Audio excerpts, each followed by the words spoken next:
Thank you for listening to the Guys Who Do Stuff podcast. Visit guyswhodostuff.com. You probably shouldn't Google that. Welcome to the Guys Who Do Stuff podcast. I'm Joe. I'm Josh. This is the show where you get unstuck, tell a better story, and have a good answer to the question, what are you doing today? And today we're excited. We're sitting here in the studio with Johnny Pavlik from What's going on? Johnny's What's Pizza. up, Johnny?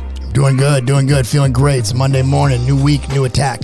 If you guys didn't get a chance to hear, Johnny was recently on the Girls Who Do Stuff podcast and talked a lot about this controversy that happened to you because of your social media account and just some drama, frankly, that went on. If you just want to give a quick recap as to what happened. Yeah, I mean, it was like a PR nightmare. Johnny is a racist post that didn't come from my account, but mimicked me and created a lot of work, a lot of turmoil in my family, a lot of police and FBI involvement, a lot of moving out of my house. I just recently moved back into my house, and it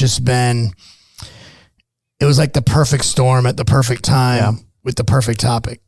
And it was a crazy story, and I encourage you to go listen to the rest of that episode. But spoiler alert for the way that it ended is Johnny's now using his platform to bring attention to some of these issues that are going on in our society to Black Lives Matter. It's been great. Yeah. It's been great. It's like, I like your approach to that, honestly. yeah, I mean, I've told a lot of people it was a blessing in disguise. And then they're like, what are you talking about? Then I explained to them what true attention means.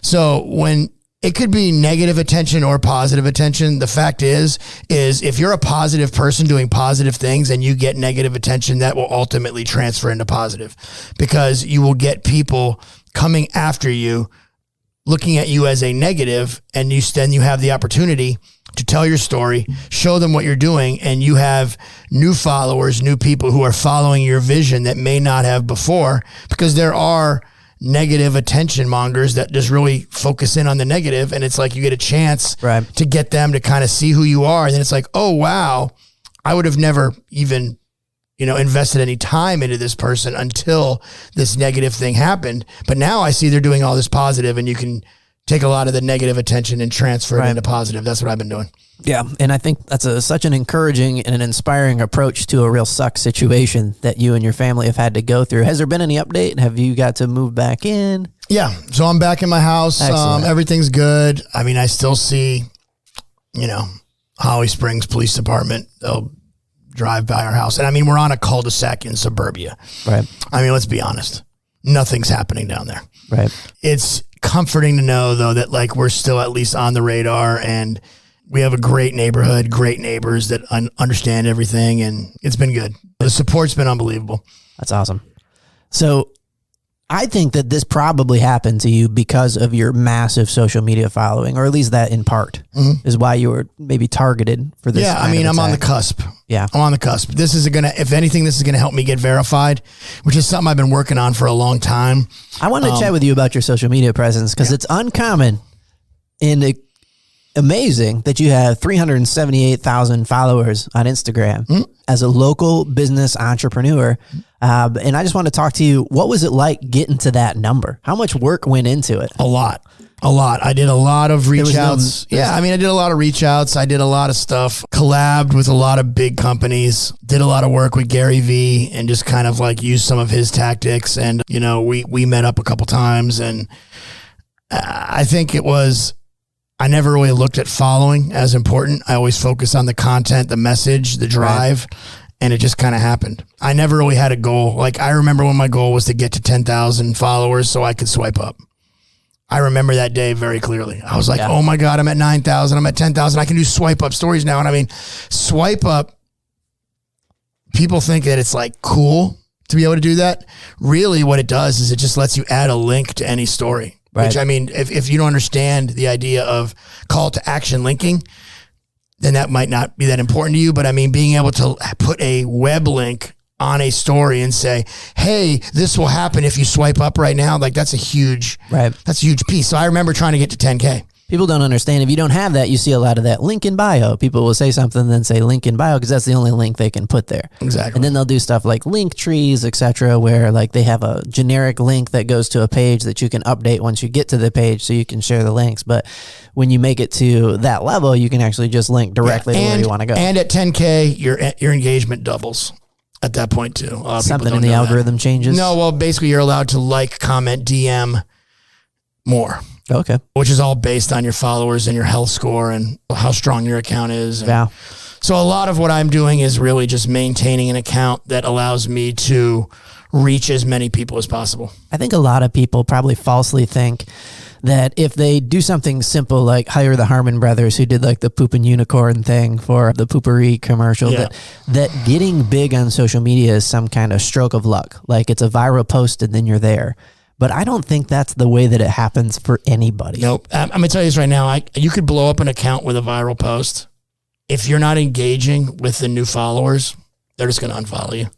How much of your time do you invest in social media? And do you think of social media as part of Johnny's Pizza? Absolutely. It's like absolutely just all entwined in the same thing. Yeah, I mean, to me, it's like social media is the camera that is on me. Right. And I try to give people the real me. I don't act any different on social media than I would in the real life. Right. You know what I'm saying? Like I figure it's an opportunity. Social media was a breath of fresh air for me because I was always a social media or a public figure even before social media existed. I was involved in community events. Yeah. Speaking at events, speaking at schools about addiction and talking to student bodies and all this stuff. So I was always involved, but I was really limited by my community, or like where an hour away, somebody in Apex might say, hey, you really need to talk at this school in Greensboro. Like maybe these small connections. Right. But now I'm able to talk and touch people all over the world. There was a guy who just moved to the Triangle from Australia. He's been following me for 3 years and he's getting pizza for the first time this week. Oh, that's awesome. You know what I'm saying? He was like, I'm moving to Raleigh. Like, I was like, dude, hit me up, text me, let me know, because I can tell you what store to go to, right. You know, based on where you're at. I was like, just text me, let me know where you're at, and I will get you to a Johnny's Pizza and we'll get you a free pie. Right. You know what I'm saying? So that'd be a fun post to watch. Have this guy from Australia try pizza. No, I mean, he's moving here. So it's like, it's just crazy that like one of my followers that's been following me from out of the country for a long time is actually moving to the area. Yeah. When you have as many followers as I do, which is not even a crazy amount, but I mean, eventually you're going to have those roads cross where somebody that follows you somewhere else is actually going to move within the vicinity of your business. And your posts are fun and they're lighthearted, and you have a lot of kids who follow you, like pizza challenges, stuff like that. PG. And so do you often get recognized out in public by people? Absolutely. Yeah. Every time I go somewhere, it's a Seinfeld stop and chat. Yeah. I got a lot of stop and chat. Sometimes I, put the hood on and kind of put my head down when I'm at Target. Yeah. Just want to be a Target. Just kind of put your head down and just kind of like lay low. Because I mean, the biggest thing you can't do when you're a public figure with a business in that community, you cannot do the like, I see you, you see me, I see you, you see me. I've done the double eye take, eye approach. Yeah. Because I'm like, hey, what's going on? And they're like, oh, Johnny. And it's like, you looked at me 3 times. Like, I know. I always found that to be a weird kind of side effect of social media. When you follow somebody aggressively, as the follower, you feel as if you have a relationship with the person because they've been sharing a very one-sided version of their life with you. They know nothing of you.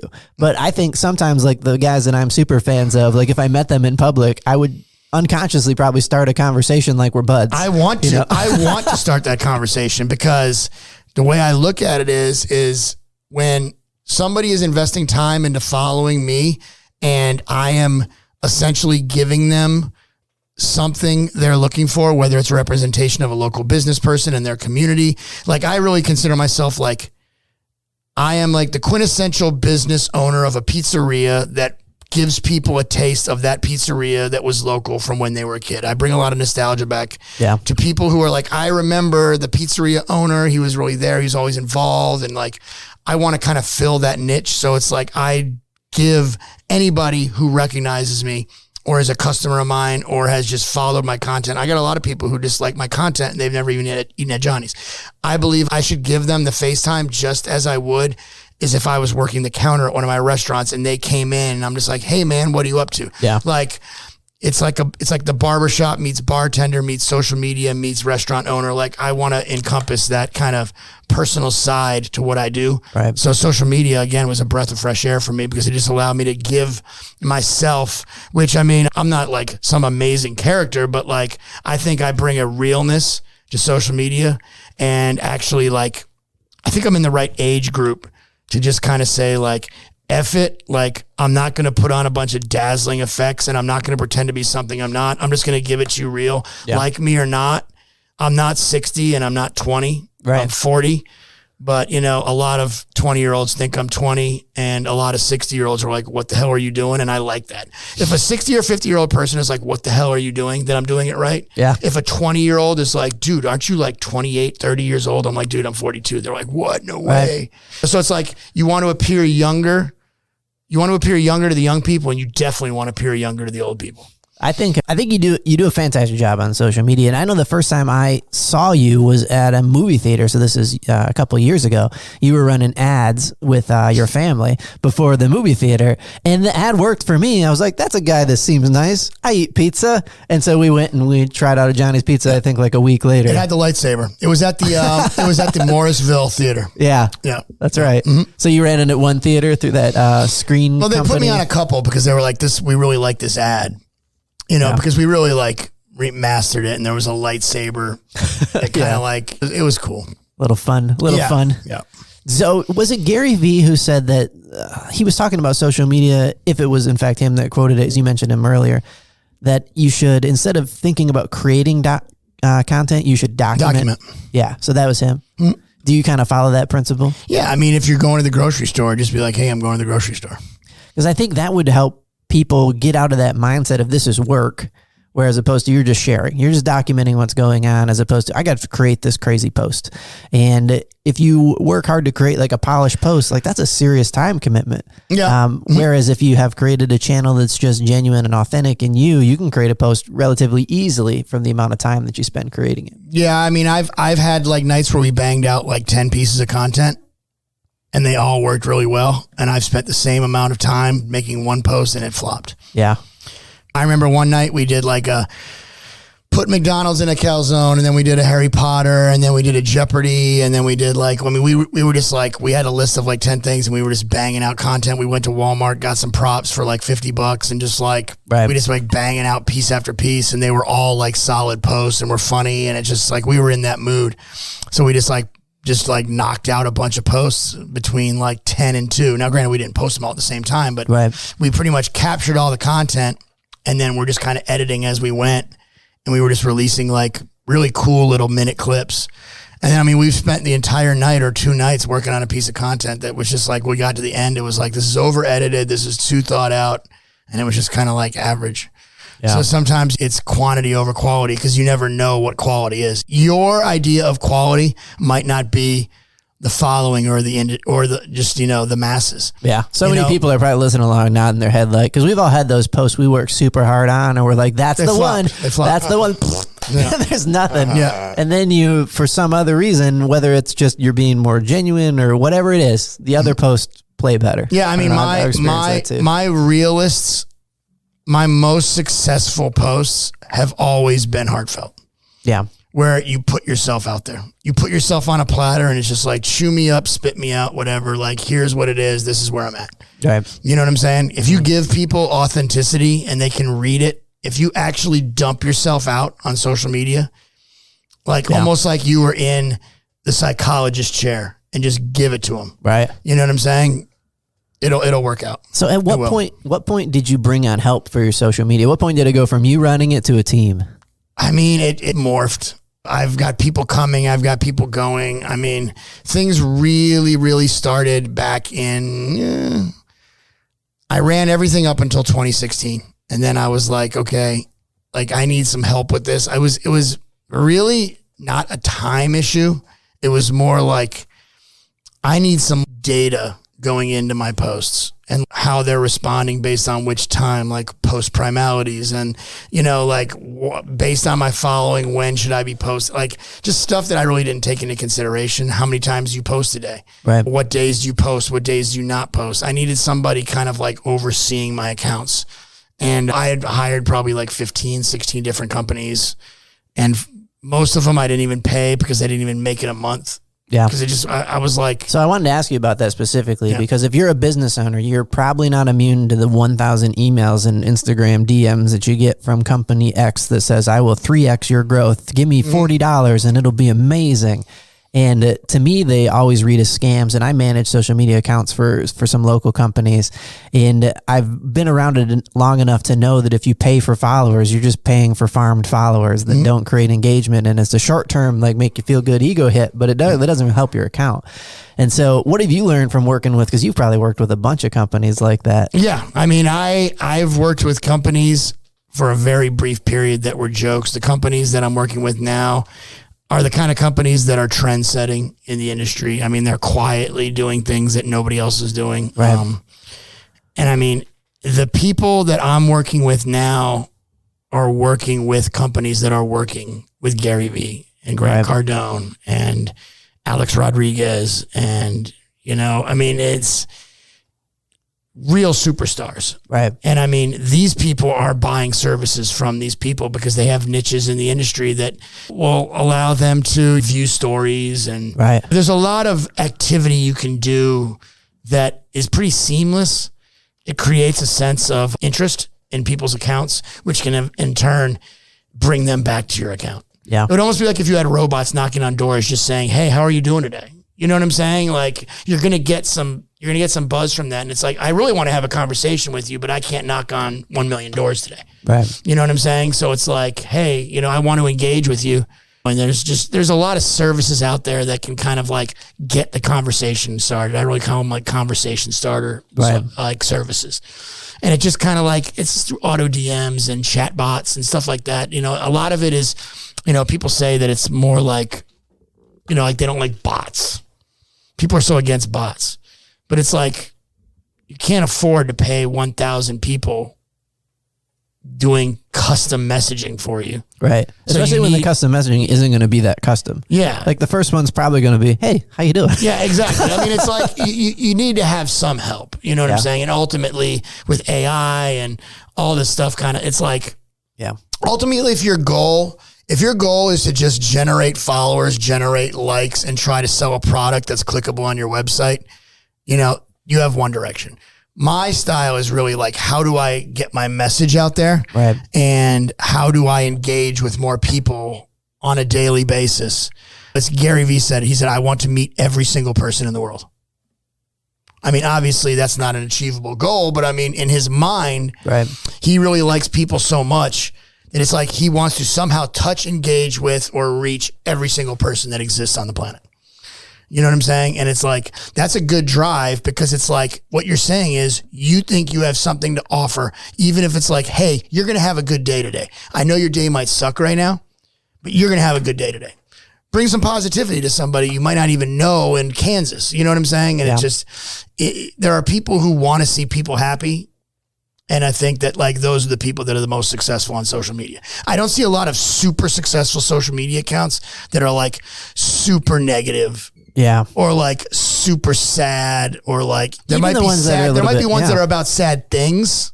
Yeah. Like sick people and people with disease, but it's usually like, well, let's figure out a way to help this. You know what I'm saying? So it's like, I don't see a lot of just like life sucks, the world sucks accounts. Yeah. You know what I'm saying? Like that are like super successful. Not getting a lot of followers. Yeah. You know what I'm saying? Approach. So it's like, I think the positivity really is the... I like what you're saying because I think it's so spot on. Like there's a big difference between hiring a professional firm that's a trendsetter that's going to move the ball forward for you and picking up on one of these email things, which could be anybody from anywhere that's going to employ 13 bots and sure do hope that it works for you. Yeah. Because one has a strategy and one doesn't. Well, and I'll tell you that the straight bot accounts that are just loaded with softwares fail. Yeah. They destroy your health score. Ultimately, you'll probably get shadow banned. Like, it's going to hurt you. There's all kinds of stuff that most people who run a small business in our area probably aren't aware of, like the fact that people grow accounts and then sell them once they get to a certain thing. I've been offered stupid money for my account, and I'm like, why would I sell this? Yeah, I worked too hard on this thing. Yeah, I mean, there's no way I'm starting at zero. At a certain point, it feels like it's got to feel like a piece of real estate property. Like this thing has real value. Yeah, I mean that's why social media is such a great asset. It is an asset. Yeah. You know, mailing coupons or putting ads in the paper, like that's it. Like they get it, they read it, it works or it doesn't, and it goes in the trash. There's never been a media or advertising platform like social media that actually you build a following. So you have a real asset, because the people that are interested in your product, service, whatever it is, your brand, your entertainment, your videos, you actually are like creating a community around what you do. Yeah. And I mean, that has a value. So you have an actual niche market. And I mean, it's incredibly intimate. I mean, you're in their pocket. Like they're going to interact with your content. And I mean, I'll answer them. Yeah. I think that's something you do really well. Like even through all the controversy and everything that's happened, I love the story you told on Girls Who Do Stuff about you gave out your cell phone number and said, if you want to have a conversation about this, if you want to talk, I'll give you $100 for your ideas on how we can make this better. Meet you at a local coffee shop. Let's go. You had one person take you up on it. But I think that speaks to people's mindset when it comes to social media. Like you want to talk like as a human. I just wanted to say something in an echo chamber and get something off my chest. Like that's how most people want to respond to their social media. Yeah, no, I want to stimulate real conversation. And I mean, I've had a lot of people reach out and they're like, Johnny, I don't need you to pay me $100 for 30 minutes of your time. But that's kind of like my way of saying, hey, look, I really want to talk with you. Yeah, a robot wouldn't say that. We're in quarantine here. People don't have jobs. If somebody isn't willing to meet at a Starbucks for $100 for 30 minutes, just for me to pick your brain and understand where the ideas that you have of me are coming from. I want to understand how you're able to create an image of me, not knowing me, based on something you saw on social media. To me, that's like market research. So I'll pay for that. Like I'm really curious how people can establish an idea of a person without actually knowing them. Yeah. And I want to know what pieces of what they saw where online help them create this image of who I am. Because to me, that's interesting.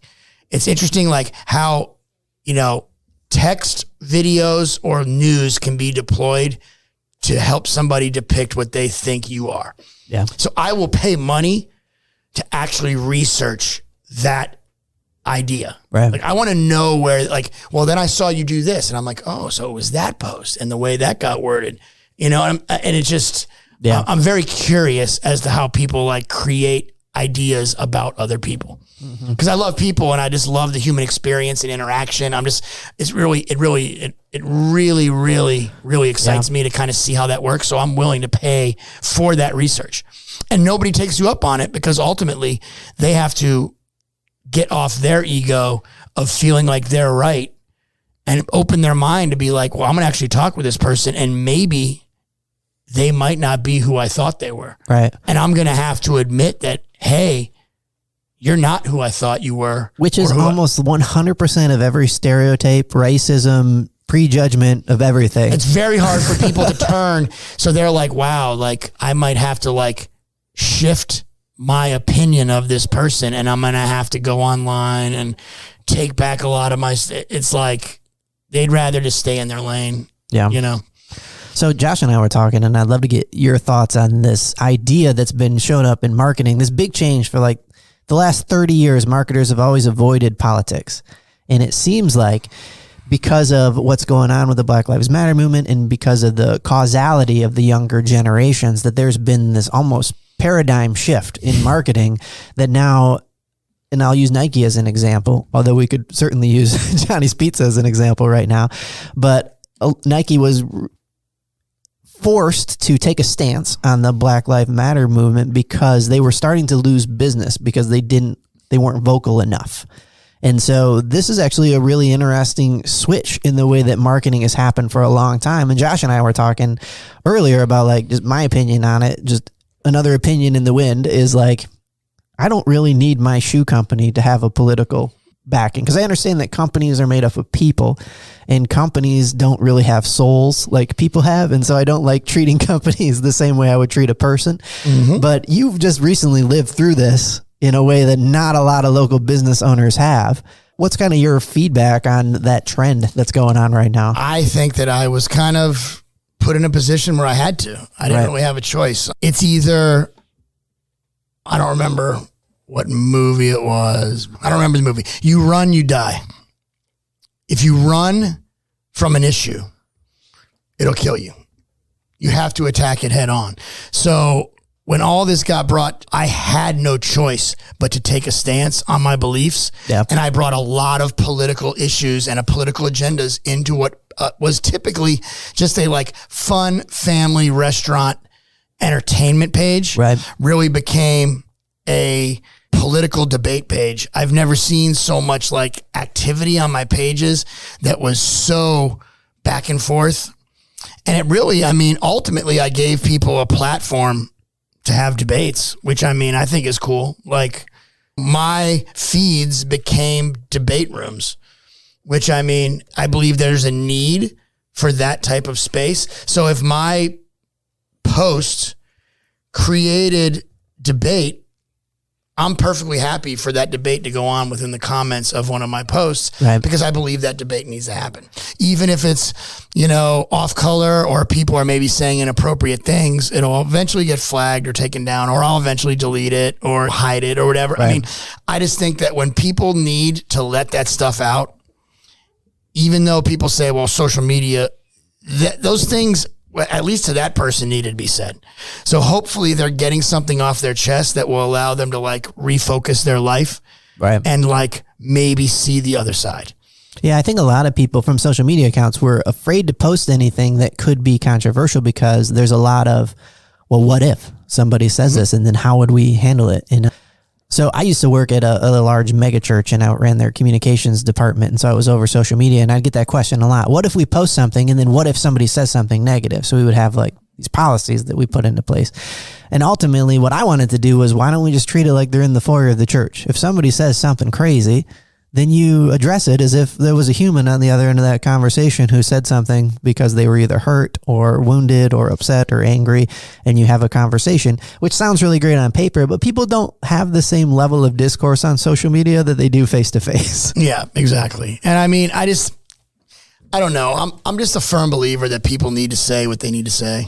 And if I can facilitate that in any way, I just think it's good. Yeah, I think specifically in this case with the Black Lives Matter movement, when it comes to injustice and not being heard, to create a place where you can be heard and say stuff in a safe way is critically important at this time. Yeah, and I said to people, I've always been in support of the Black community. And in some cases, I mean, to be honest with you, I've gone overboard, and it's because I have such a connection with the Black community. I've been in a situation where Black families have helped me out when I was down and out. So, I mean, I've experienced living in that community. I've experienced seeing that community firsthand and seeing that, wow, there are people that will go above and beyond for somebody of a different skin color. And I've seen that with Black families towards me more than I've seen white families towards Black people in my experience. And to me, that was like really eye-opening. You know what I'm saying? So I'm like, wow, like in spite of the stereotypes and all of this hate between races, these people that didn't have to help me did. And to me, that shows a real selflessness that I don't see across all races. So it was kind of like, wow, that was eye-opening for me. And I mean, you know, I've had a lot of people reach out to me and they're like, why are you doing all this political stuff on your business page? Keep it to your personal page. And I'm like, my personal page is my business page. My business page is my personal page. It's all me. If I don't include what's going on in my life across all of my platforms, which I have, except LinkedIn. To be honest with you, I haven't logged into LinkedIn in a while. I'm curious. I almost don't want to hit that button. I'm just curious what's going on over on LinkedIn. I was kind of like, you know, this isn't really a LinkedIn time. I was like, I might get over there. I'm going to actually call one of my guys today and say, let's do something on LinkedIn. It might be the time to post something over there.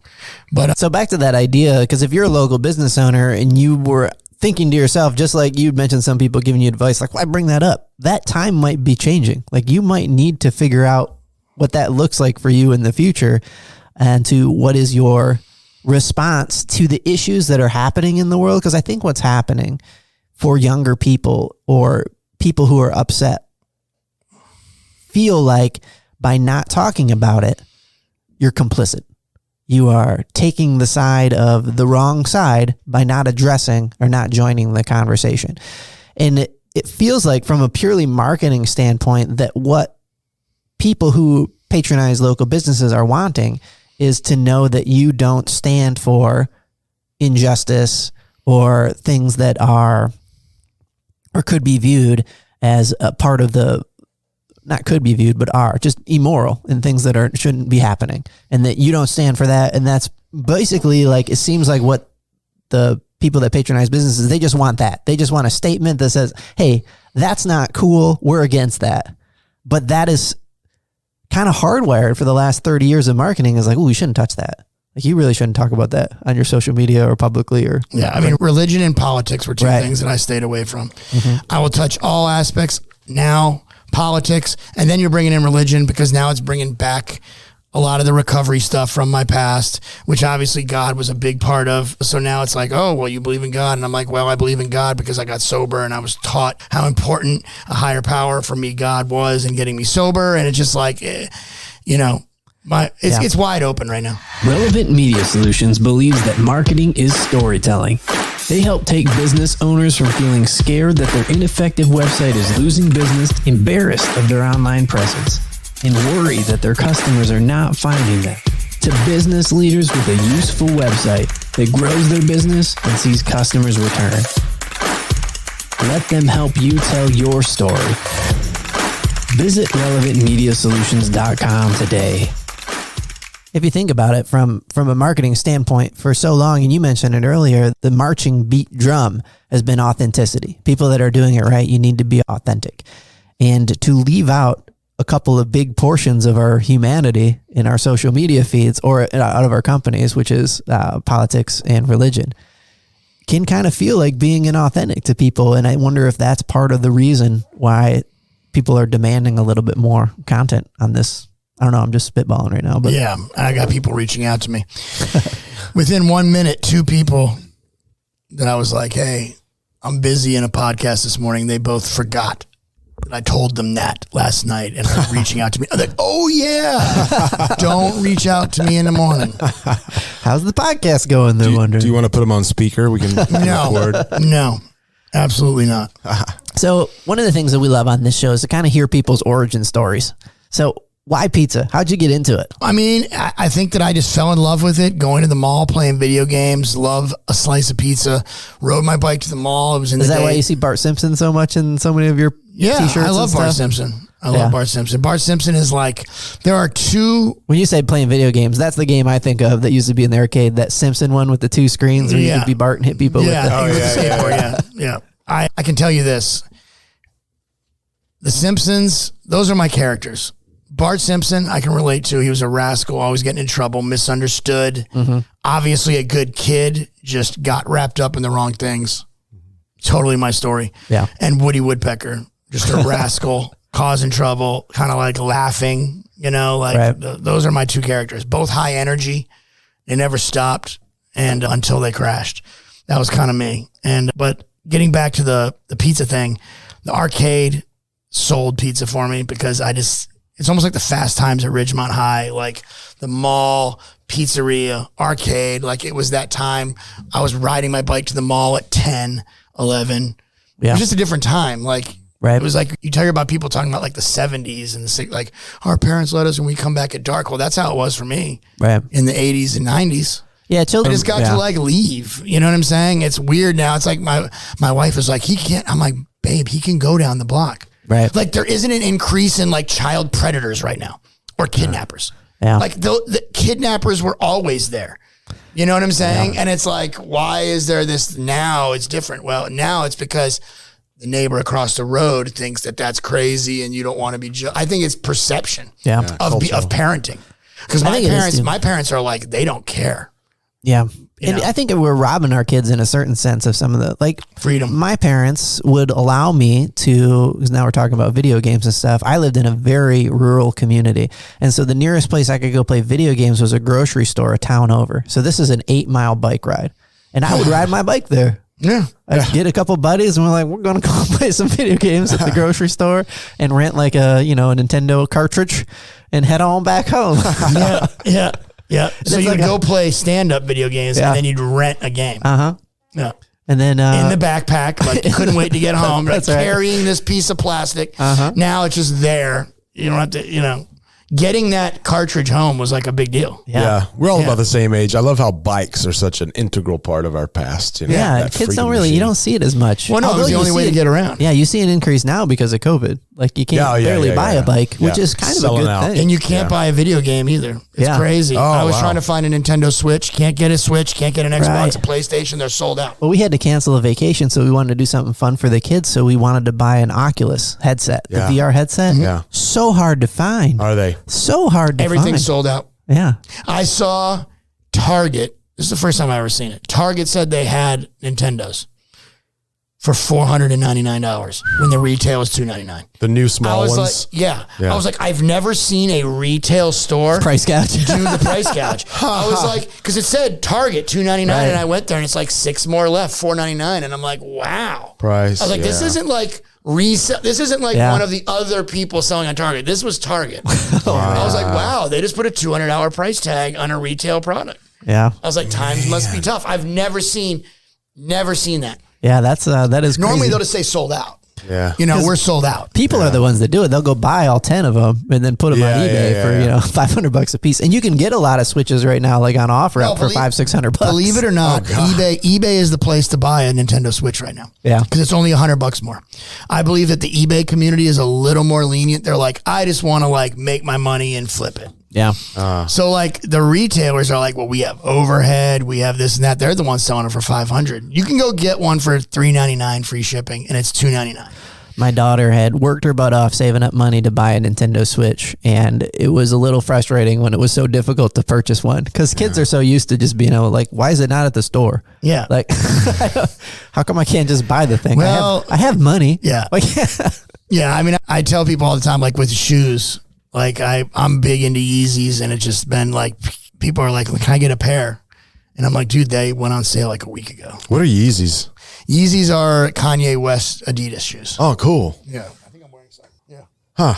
They're just, see, now if you want to, this right here, these shoes are part of the I'm 42, but I need 20-year-olds to love me. Yeah. You wear these shoes. I walk into my store in like, let's just say my Cary store, and all the kids are there from lunch. They're like, yo, Johnny's got Yeezys. And I'll hear like, yo, Johnny, are those real? And I'll just look at them and be like, really? And they're like, damn, man. You know, like, come on, man. You just got a couple more Instagram followers. Man. Don't ask me if they're real. It's just one of those things where it's like when they go on sale retail, they're $200, and then like all the shoe coppers, like the people who like resell, they'll go out and they'll get $500 for them. Shoes are such a big deal. My brother-in-law went to a Warren Buffett conference thing and came back with a pair of Warren Buffett Brooks. I think he's got a collab going. Yes, yeah, like Brooks, Rockports. Yeah. That's funny, man. Yeah. All right, so it was such a part of your upbringing. Video games, pizza kind of went hand in hand. If you're not familiar with Johnny's story, you went into it a little bit on the Girls Who Do Stuff episode, but you went through an addiction. Yes. And you went through a whole season of your life. And then after that, or was it before that or during that Johnny's Pizza became a thing? It was kind of funny. Like I was heavily addicted to a bunch of stuff. And then it was, this is kind of like in a nutshell, my story. And then I was like, okay. So I was obviously unhappy. I was working for people. I was doing drugs. Drugs were getting worse. Like I was doing more, like you name it. Doesn't really matter. And it was like, this is just me kind of showing how not just myself, but others, how unhappy I am. I'm just trying to like find my way, and I'm just not happy with life and kind of where it's headed. But if I can just get a pizzeria, that was my dream. So I was like, that was like the symbol that you'd figured it out. If I can just get a pizzeria, and again, this is all the stuff you learn in rehab. It's looking outside of yourself. So it's like I was looking outside of myself for drugs to put in myself and like make myself feel good. Or if I can just meet the right girl, she'll make me happy, and then I'll feel good about myself. Or if I can just get this business is the key. So everything honed in on the pizzeria. Got the pizzeria. And for a couple weeks, it was like, this is it. And then it came time to where I was at a bar late night after a hard night at work, and it was like things just happened, and then I was just right back. And so it just became me working with an addiction and running a business with an addiction. And it was obvious I just wasn't happy because, I thought the pizzeria would open up this window of like light and happiness. And it obviously didn't. It just was a lot of work, and it was my passion, but it was just so distracted by all these other things going on in my life, you know, socially, and trying to make friends and new business and going to the bar after work, buying drinks for customers. And it was just this big, like, you know, I had work from 9 a.m. to 9 p.m. And then I had work after work from 9 p.m. to 3 a.m. You know what I'm saying? And it just was this every day. And it wore me out, and it got to the point where I just got so bad, and I just, you know, I almost needed out of the business. And I mean, I got in some trouble and, you know, had to go away for a little bit. But ultimately, when I got sober, my therapist was like, at rehab, was like, look, you're going to need to either fall back in love with pizza or do something else.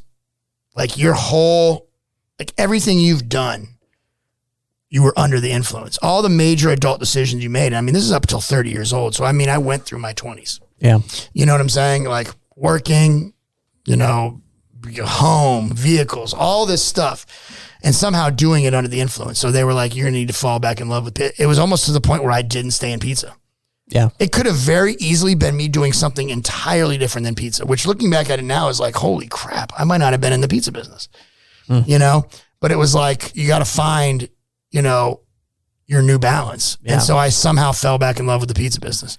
And through the process of that, found my wife and had kids and grew the pizza business, lost the pizza business in sobriety because of the things I did when I was an addict. My landlord wouldn't even renew my lease. So my first pizzeria I lost due to a strong arm move by a landlord that was like, look, like we can't take you back on. Turned out to be the biggest positive ever in my life. We opened 1010 in Holly Springs Road, took off like a rocket ship, and then just started growing after that. And it's just all through sobriety, through support with my wife. I remember crying on the floor with my wife when we lost our first pizzeria. We went one year from like donating to March of Dimes, sponsoring 3 families for Christmas, getting them all their food, clothes, presents. I mean, we were doing well. Right. And we weren't even married yet. The following year, we got married and we didn't even have a restaurant. We were out of the restaurant business and we were getting married.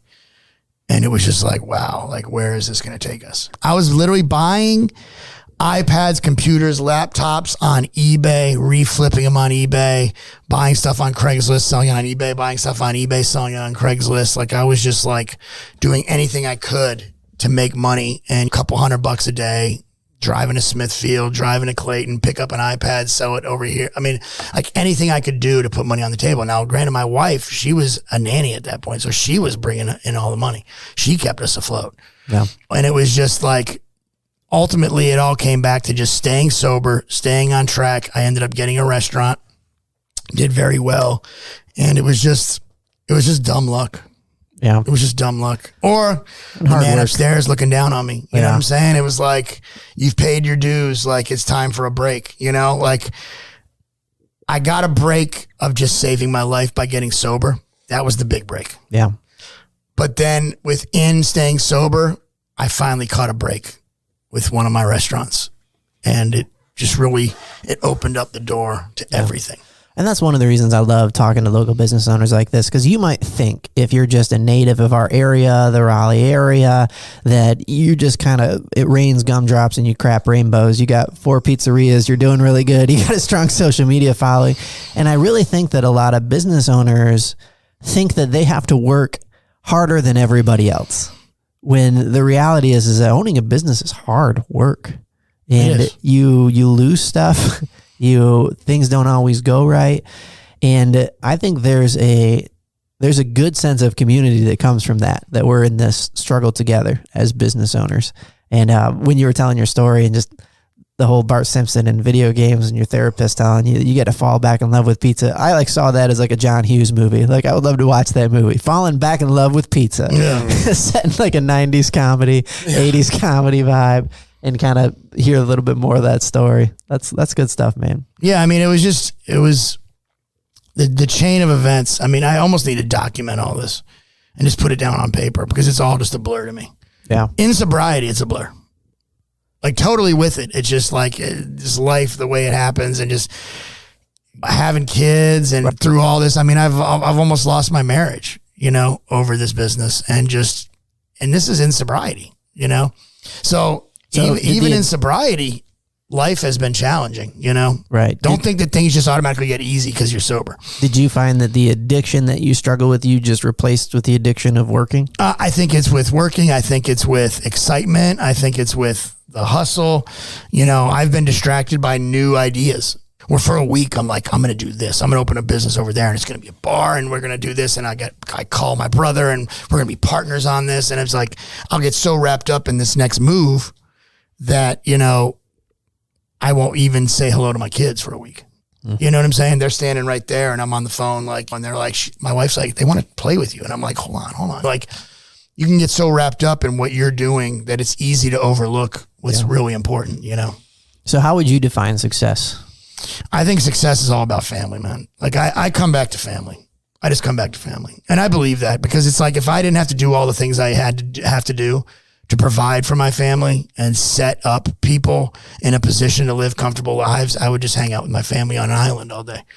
Yeah. Cristiano Ronaldo bought an island during COVID. Just brought his family there. It doesn't sound like a bad way to I need to spend. do that. Who? Cristiano Ronaldo. Oh, The soccer player. Yeah. Oh, yeah. So basically what he did is like COVID hit and he was like, we need to get out of here. So he just brought the refrigerators, the meat, bought an island, homes, boom. I mean, they've got logistics, food's coming. They're good. I think it was like 130 million. Yeah. Wow. I hear you have to have an army, or it's a good idea to have an army when you have an island. Yeah. A little army. Pirates. Yeah. I'm just saying like that's how you do for family. Yeah. When you're successful at a point where money's not an option, you can create a situation that's good for your family that's above others. Yeah. Like you're pretty safe on an island from COVID. Yeah. Yeah. Like nobody's leaving. That's true. The food is coming. They're wearing masks. You're sanitizing it. I mean, Right. it's like pallets are coming and it's like, we can leave that for like 4 days until we need that. We got plenty over. It's like, Let's go catch a fish or two. You're safe. You're safe. You're safe. So I'm curious as to know what's coming next for Johnny's Pizza. I mean, what's the next plan? I know you mentioned on the Girls Who Do Stuff episode that of the independently owned pizzerias, there's like 400,000 of them or so. No, 48,000. 48,000. Okay, there's about 48,000. I'm glad there's not 400,000 because if there was, I wouldn't be in business. You're like, wait a second. Because even the crappy pizzerias hurt the good pizzerias. Yeah, because pizzerias are still a matter of location. It's very hard to get people to drive past 5 pizzerias to another pizzeria. You know what I'm saying? So if there were 400,000, that would just mean there's a lot in between. Yeah. So what's the statement about garbage pizza? The joke that people always say, but it's still pizza. Like there's a joke involving. Oh no. Well, there's a couple. I think the one I'm thinking of is a dirty joke about It's sex. a dirty joke about sex. Yeah. Even all pizza is like sex. Even when it's bad, it's good. Yeah, that's the thing I was thinking of. Such a guy. Yeah, I mean, I eat all pizza, so I like the little Elio's frozen rectangles. I like those. Yeah. I was actually at Sam's Club and I saw those and I was like, I'm going to get those. Square pizza reminds me of high school. That was what we served in high school. The school lunch, square pizza. Yeah. Little, like, it never was crunchy. It was always like really soggy. It's the doughy. Yeah. It's the doughy gummy. I dipped mine in French dressing. I remember that. Yeah, there you go. So you were saying 4,800. Yeah, so what's next? How many more are you thinking? Have you ever considered franchising at this point? No. I won't franchise. I refuse to franchise. I bet you get that question a lot. Yes, I have had a bunch of people. I've had investors. The biggest thing I don't like about franchising is how can I gear how passionate that person is? And now business people say, well, it doesn't matter. Well, to me, it does. Because I don't want somebody to just ride the coattails of Johnny's Pizza because they have money. I don't need people's money to make more money. I can make money myself. And I can put people that really want to make money and want to back the brand in as partners. Now, I will take working partners. I will allow investors to come in that are willing to work the store so that they can learn the system and really get behind the brand.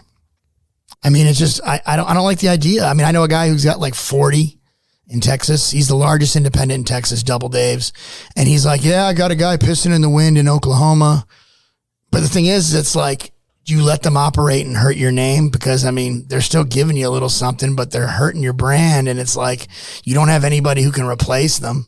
even though you could evict them because they've broken so many rules and buying products that aren't the correct ones, so that people that go there, it doesn't even taste the same. And I mean, it's just like, to me, it's just like a headache. A bad franchise can really hurt you. Like, for example, I worked at Subway. It was one of my first jobs, and this Subway owner was a great Subway owner, and our store was always clean and our food was good, etc. And then Subway just kind of went downhill. I was like, can you imagine how crappy Subway are? I was talking to people and they're like, oh, it's always been this way. And I just realized that Subway was a good Subway, but the majority of Subways were just like, here's they're throwing stuff together. There you go, get out of here, kind of stuff. And you got half cooked bread and all that stuff until it just turns you off a Subway. And I don't need a Subway anymore. Yeah, you know. But no, I want to hear you. Something you said on the Girls Who Do Stuff was interesting about your idea of the future of dining in and restaurants in general. What was that? I think people need to get to grips that restaurants are never going to be the same. And I think that people have an inherent ability to look for the bright side of a situation or of life, or that they want to hold on. It's kind of like things were never the same after the Great Depression.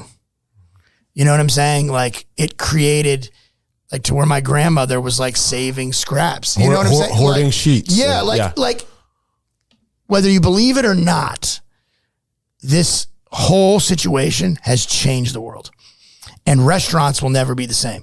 I don't know if retail will be, but retail doesn't really matter because we order online anyway. Yeah. So it's like, what is the one thing that people go out? Like, I think movie theaters are screwed. Yeah.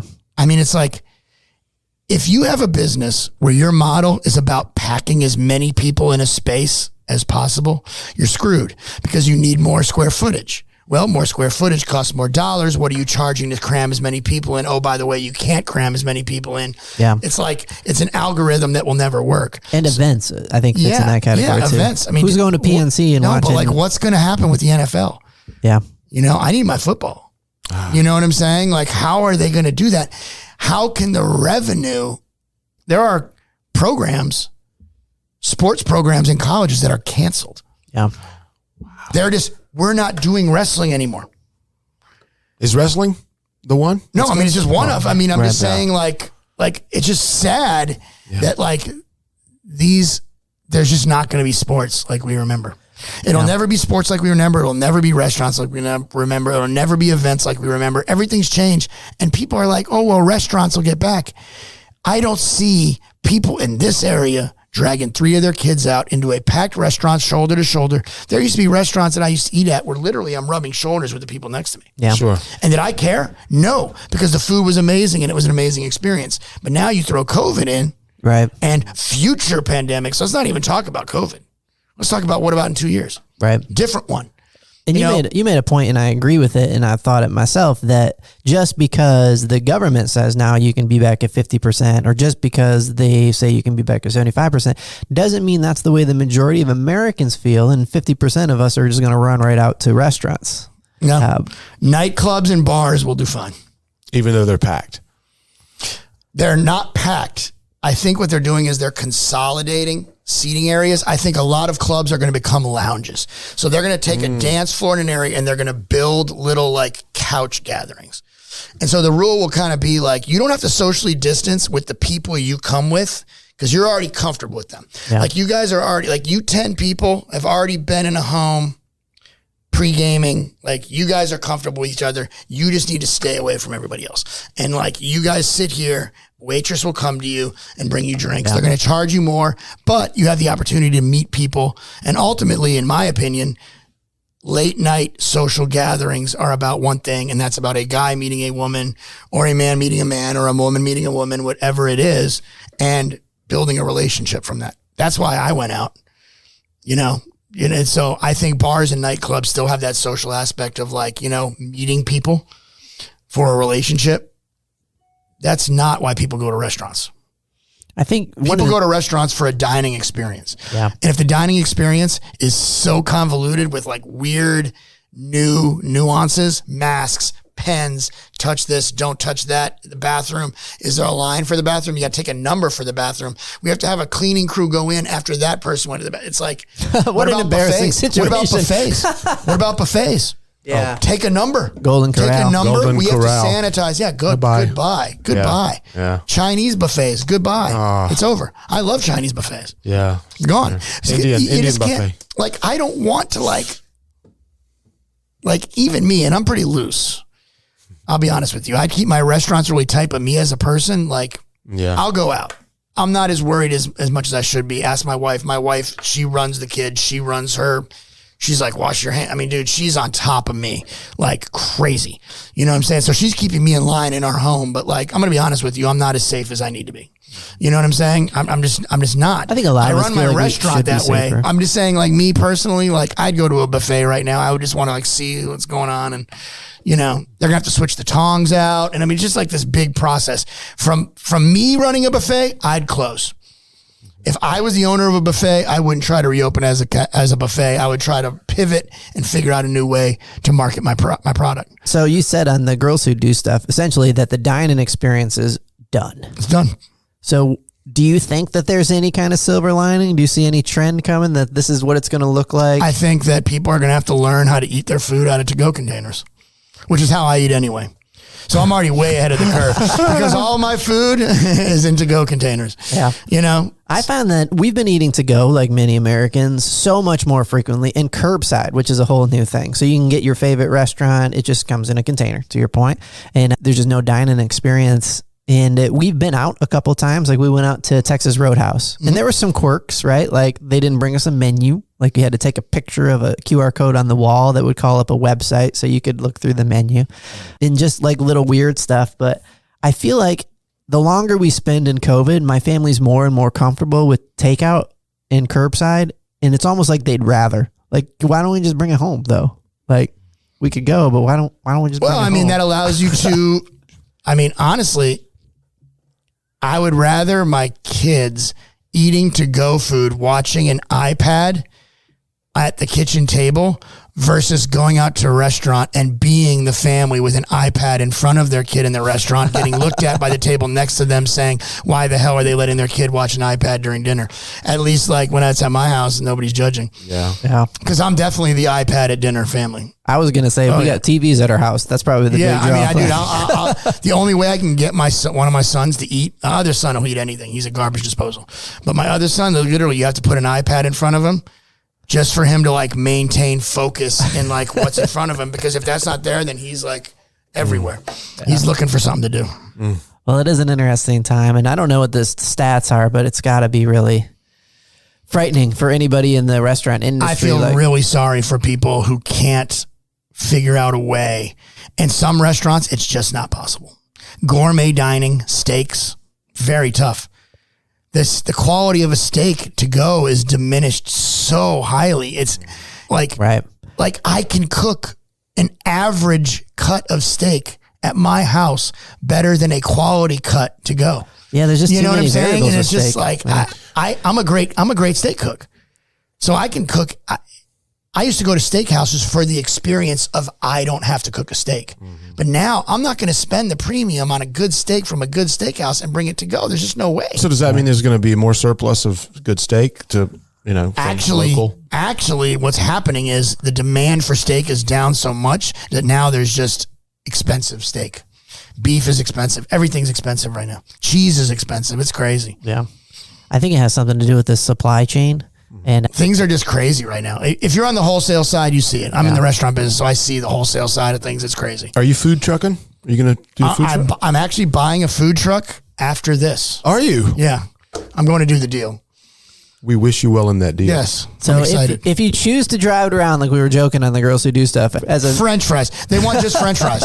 just a French fry food Nothing truck. else. A French fry food truck. Yeah. But if you had to like compete with the ice cream truck song, you're going to be driving the Johnny's Pizza song great around. idea. Yeah. What's the song you're playing? I told you, I'm just going to stick with Jay-Z, Big Pimpin'. So when you But hear it won't Big be the Pimpin', lyrics. When you hear Big Pimpin', when you just hear the music of Big Pimpin' in your neighborhood, it's time for some Yes, pizza. exactly. It's time to run out to the curb with your money and pick up your Johnny's Pizza slice. That's great. Well, thanks again, Johnny, for coming in and sharing with us the story of Johnny's Pizza and everything that's going on. Again, if you want to hear more about the controversy and that piqued your interest, go check out that episode. Girls that do stuff. Girls who do stuff. You got a really good podcast voice. Oh, thank you, man. It's got a lot of like. He's got a good voice. He's like a two-stroke motorcycle. Yeah. That's awesome. Yeah. Well, we'll be doing with that. Dude, I think there's a space for you in radio. Yeah. A small space. Both of you. In a tiny closet. No, dude. Honestly, man, like this is just part of my deal. Yeah, speaking of Gary V, you have a little Gary V tone in your voice, Really? too. Yeah. He's a good friend of mine. He's a good guy. Yeah. That's awesome. He's a really good guy, man. As successful as he is, he's a pretty humble person. Yeah. You won't find people that get to the level of success of that and are still, they want to deal with society. I remember. You see people who get to a level of success and they want to like stay at high society. He'll go down. I think that's important. It's so good to have people you look up to in that way. I know what you do. Yeah. Well, thanks again. If you guys are in the mood for pizza, Johnny's Pizza, you can follow him on all social medias as Johnny Pizza NC, and you can check that out and see what all the hubbub is about. He posts great content. And again, thanks, Johnny, for coming in. Everybody Of have a course, great you guys day. are awesome. We love making this stuff for you. You can help us out by subscribing wherever you get your podcasts. Get unstuck, tell a better story, and have a good answer to the question, what are you doing today?